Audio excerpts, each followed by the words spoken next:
नमस्कार साथियों, स्वागत है आप सभी का आपके अपने इस YouTube चैनल पर जिसका नाम है जीएस बूस्टर, जो कि पार्ट है तक्षशिला आईएएस बलिया का। और मैं हूं अनुप उपाध्याय। साथियों, ईरान में उबाल है, अमेरिका में बयानबाजी, और सबसे ज्यादा चिंता में अगर कोई है तो वो है भारत। सवाल बड़ा है, दाव वैश्विक है।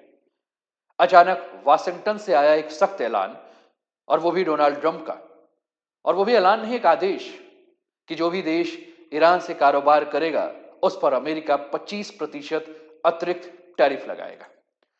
मतलब बिल्कुल सीधा है। ईरान से तेल, खाद या सामान खरीदा तो संयुक्त राज्य अमेरिका के बाजार में महंगी कीमत, सजा जैसा टैक्स और आर्थिक दबाव जो है वो लगेगा। और यहीं से कहानी शुरू होती है भारत के लिए एक गंभीर चिंता के रूप में, क्योंकि दशकों से भारत ईरान तेल साझेदारी कर रहा है। उर्वरक, चावल और रणनीति का एक व्यापार है। चाबहार जैसे इंफ्रास्ट्रक्चर प्रोजेक्ट है। मध्य एशिया तक पहुंच का भू राजनीतिक रास्ता है। अब सवाल सिर्फ व्यापार का नहीं रहा, सवाल है रणनीति का।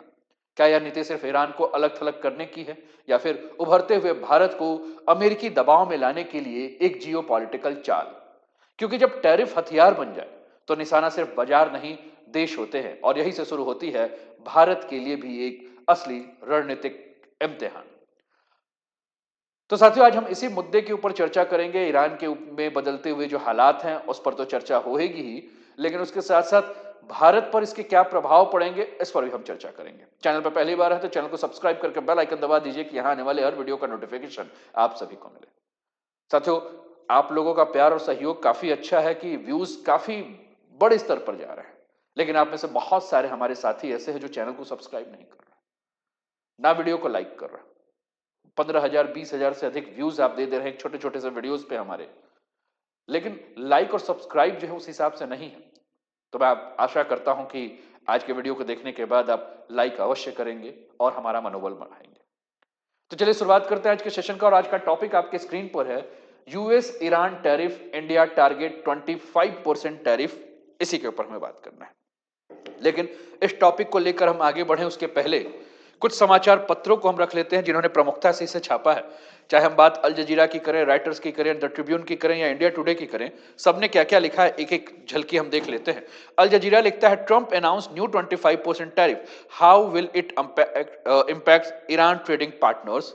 राइटर्स लिखता है, who are Iran trading partners facing 25% US tariff. The Tribune लिखता है, Trump slap 25% tariff on Iran trade partner, India steers at 75% levy. India Today लिखता है, Trump slap 25 tariff on Iran trade partner, is India the real target. इसी के ऊपर जो है वो हम चर्चा करने वाले हैं। और आज के टॉपिक में सैंक्शंस आर कमिंग, है ना, ट्रंप कह रहे हैं।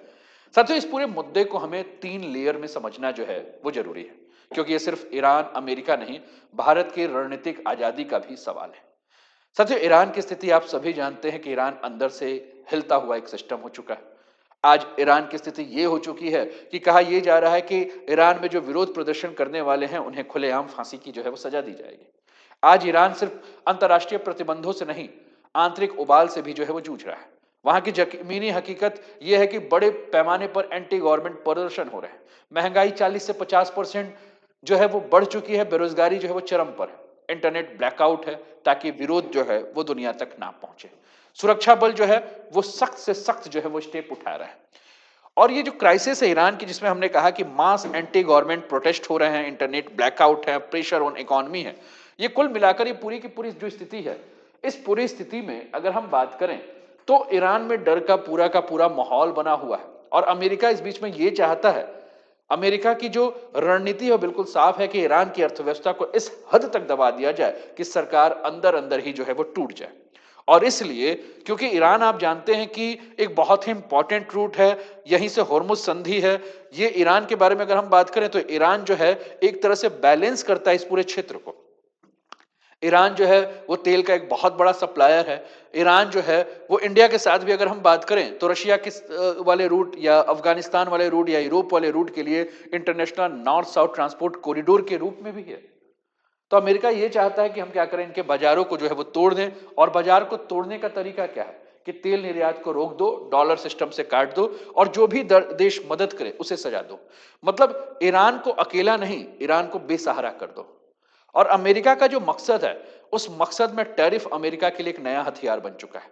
डोनाल्ड ट्रंप की भाषा कूटनीतिक नहीं, सीधे धमकी वाली भाषा है कि जो भी ईरान से व्यापार करेगा वह अमेरिका का दुश्मन होगा। Trump's warning, if you trade with Iran you will face a 25% tariff punishment for enemies economic warfare. ये बात कौन कह रहा है? ये बात ट्रंप कह रहा है ना? और इसके पीछे 3 लेयर की सोच है। क्या? कि ईरान पर सीधा दबाव डाला जाए, ट्रेड पार्टनर्स को डरा दिया जाए और अमेरिकी कंपनियों और डॉलर का प्रभुत्व जो है उसको बढ़ाया जाए। चलिए और भी आगे बढ़ते हैं और आगे बढ़ते हुए बात करते हैं। साथियों, ये जो बात अगर हम कर रहे हैं, इस बात पर जो हम चर्चा कर रहे हैं, ये सिर्फ प्रतिबंध नहीं है, यह है इकोनॉमिक वॉरफेयर। और 25% अतिरिक्त टैरिफ का मतलब है कि अमेरिकी बाजार में महंगा एक्सपोर्ट करना, कंपनियों का मुनाफा जो है खत्म करना, निवेशकों का भरोसा जो है डगमगा देना। और अमेरिका जानता है कि गोलियों से नहीं, बाजार से जो है वो सरकारों को तोड़ा जा सकता है, झुकाया जा सकता है। अब इसमें भारत की स्थिति जो है वो काफी खास है और यहीं से असली खेल शुरू होता है। आप अपनी स्क्रीन पर देख रहे होंगे एक एआई जनरेटेड इमेज आपको दिख रहा है, जिसमें मोदी जी जो है मोटरसाइकिल पर हैं और ये तेल भर रहे हैं। और ये बात इसलिए क्योंकि भारत ईरान से 30% तेल जो है वो आयात करता था, है ना? तो बात जब हम भारत पर आ जाते हैं, तो ये पूरी कहानी का सबसे संवेदनशील खिलाड़ी अगर कोई है तो भारत ईरान है और भारत ईरान के रिश्ते हैं। एक समय हमने कहा कि भारत अपनी कुल जरूरत का 30% तेल जो है वो कहां से खरीदता था? 30% तेल जो है ईरान से लेता था, क्योंकि ईरान जो है वो भारत के लिए सस्ता, भरोसेमंद और लॉन्ग टर्म जो है वो सप्लायर था। भुगतान में काफी लचीलापन था, रुपया और रियाल की व्यवस्था की गई थी। चाबहार पोर्ट जो है गेम चेंजर के रूप में था, क्योंकि चाबहार पोर्ट के माध्यम से भारत ईरान के रास्ते जो है वो अफगानिस्तान को रास्ता जाता है, पाकिस्तान को बाईपास करता है, मध्य एशिया तक भारत की सीधी पहुंच जो है वो हो जाती है। और इसीलिए चाबहार के बारे में अगर हम बात करें तो चाबहार केवल एक पोर्ट नहीं था, बल्कि चाबहार जो है वो भारत की रणनीतिक रीढ़ थी। वेस्ट एशिया में ईरान बहुत ही ज्यादा आवश्यक, क्योंकि ऊर्जा सुरक्षा हो गया, क्षेत्रीय संतुलन हो गया, आतंकवाद हो गया, अफगान की स्थिरता हो गई, उसमें अगर हम बात करें तो बहुत जरूरी है। और साथ में चीन पाक धुरी को काउंटर करने के लिए भी ईरान भारत के लिए बहुत आवश्यक है। अमेरिका को भारत से डर क्यों है? क्यों? क्योंकि अमेरिका को पता है कि चाइना और इंडिया दो ही लोग जो है वो व्यापार कर रहे हैं और इसीलिए वो 25% जो है वो टैक्स लगा रहे हैं। लेकिन भारत के लिए बात करें, पहले 50 फिर 25 जोड़ के कितने हो गए? 75। तो ट्रंप ने जो 25% टैरिफ ईरान ट्रेडिंग पार्टनर्स पर लगाया है, इसका मतलब क्या है? साथियों, अमेरिका की असली चिंता ईरान नहीं है।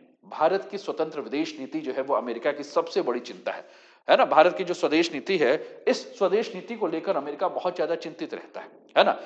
भारत रूस से तेल खरीदता है, भारत ईरान को पूरी तरह से छोड़ने को तैयार नहीं है, भारत ब्लॉक पॉलिटिक्स नहीं, स्ट्रेटेजिक ऑटोनॉमी में जो है विश्वास करता है। और अमेरिका क्या चाहता है? अमेरिका ये चाहता है कि भारत जो है वो क्या करे? भारत जो है पूरी तरह से अमेरिका के लाइन पर चले, चीन के खिलाफ भारत एक मोहरा बन जाए, लेकिन अपनी शर्तों पर। और भारत कहता है कि हम साझेदार हैं भैया, तुम्हारे उपनिवेश नहीं है, तुम्हारे गुलाम नहीं है। आपको याद होगा कि अभी फ्रांस के राष्ट्रपति मैक्रोन ने यही बात की है कि भैया भारत से जो है वो साझेदार के रूप में बात करो, मालिक क्यों बन के बात करो, तुम्हारा नौकर थोड़ी है भारत की। तुम कहोगे भारत ईस्ट तो भारत कहेगा ईस्ट, तुम कहोगे वेस्ट तो भारत कहेगा वेस्ट, तुम कहोगे आम तो कहेगा आम, तुम कहोगे अमरूद तो कहेगा अमरूद। भैया भारत को अगर आम को आम कहना होगा तो आम ही कहेगा, तुम्हारे कहने पे अमरूद नहीं कहेगा, है ना? तो मत उसको, तुम्हारा उपनिवेश नहीं है, उसकी अपनी संप्रभुता है। और विश्व में भारत की स्थिति आज बहुत ज्यादा मजबूत हो चुकी है। साथियों, यहीं से अगर हम बात करें तो यहीं से मामला व्यापार से निकलकर शक्ति संतुलन तक जो है पहुंच जाता है। अगर हम बात करें ये टैरिफ लगेगा तो India is a major trading partner with Iran. कहां कहां से? तो राइस, ऑयल और केमिकल्स में जो है एक बहुत बड़ा पार्टनर है।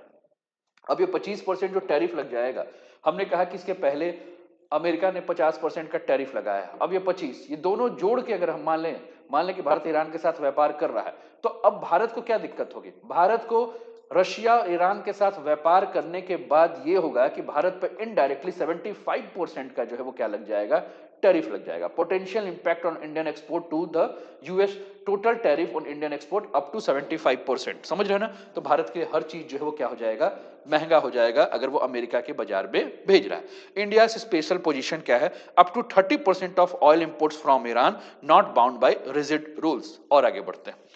साथियों, भारत की अगर हम बात करें तो इंडिया जो है वो Iraq, UAE, Russia, Saudi Arabia और रेस्ट ऑफ द वर्ल्ड से जो है वो तेल खरीदता है। 2016 से लेकर 2024 के आंकड़े आपके स्क्रीन पर आपको देखने को मिल रहा है।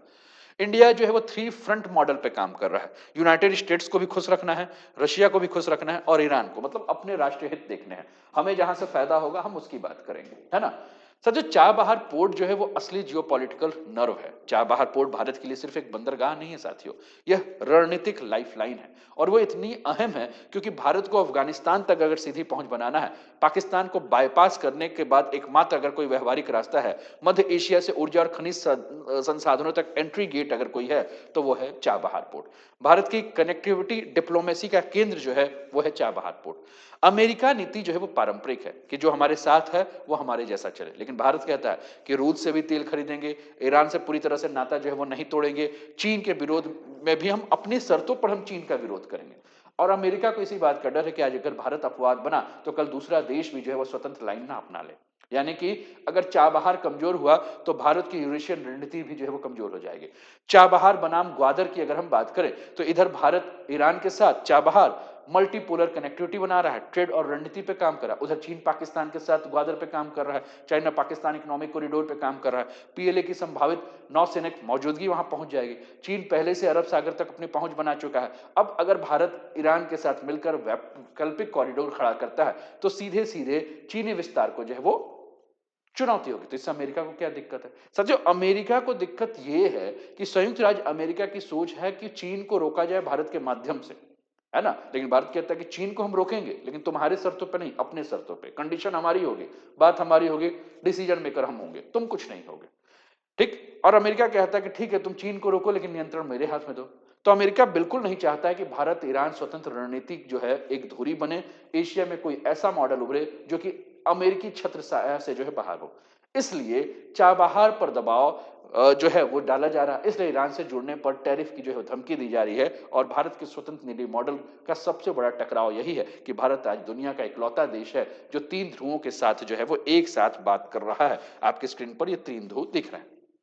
हमने बात किया चाबहार के बारे में, तो हमने कहा कि भैया चाबहार जो है चाइना पाकिस्तान वर्सेस इंडिया की अगर हम बात कर रहे हैं तो ये देखने को मिल रहा है। ठीक। तो चाबहार पोर्ट का अगर हम देखें तो ये आपको रास्ता जो है वो देखने को मिल रहा है, पर्शियन गल्फ है और ये पूरा का पूरा जो है वो चाबहार पोर्ट का रास्ता है ना। तो और भी अगर हम बात करें साथियों तो संयुक्त राज्य अमेरिका जो है वो भारत के साथ क्वाड पर है, इंडो पैसिफिक क्षेत्र में है, टेक्नोलॉजी के क्षेत्र में काम कर रहा है।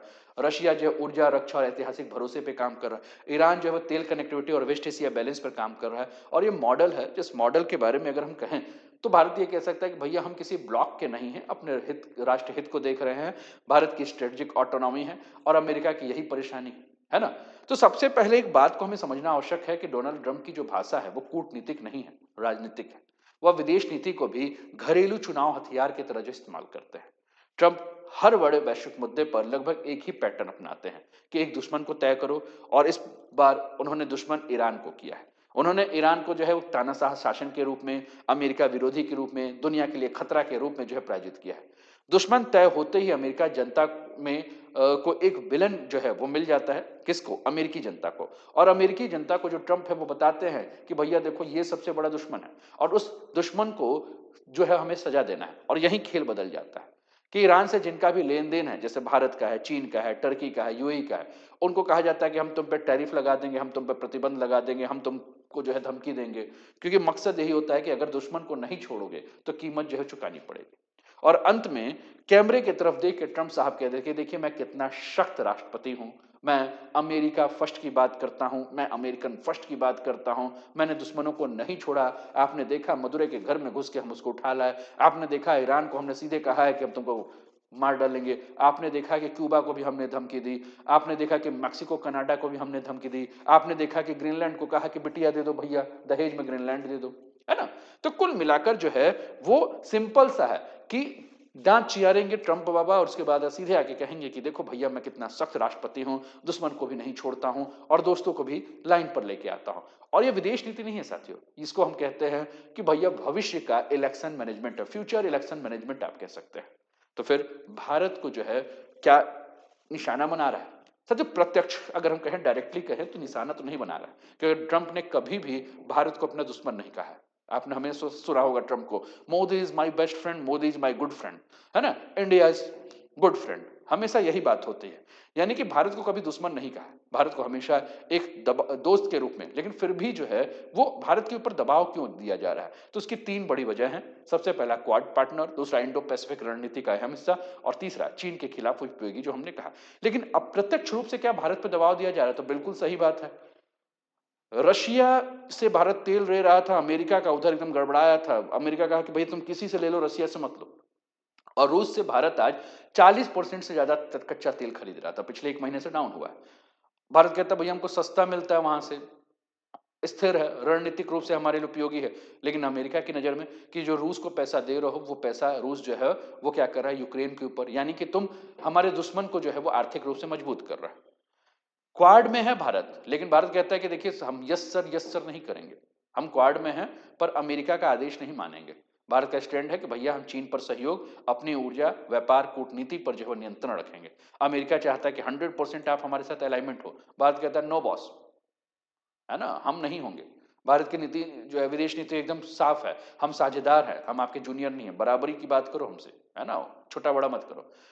भारत सीधे कहता है हम रूस को भी नहीं छोड़ेंगे, ईरान को भी पूरी तरह से नहीं छोड़ेंगे, अमेरिका से भी रिश्ते नहीं तोड़ेंगे। और यही चीज जो है वो अमेरिका को सबसे असहज बना देती है।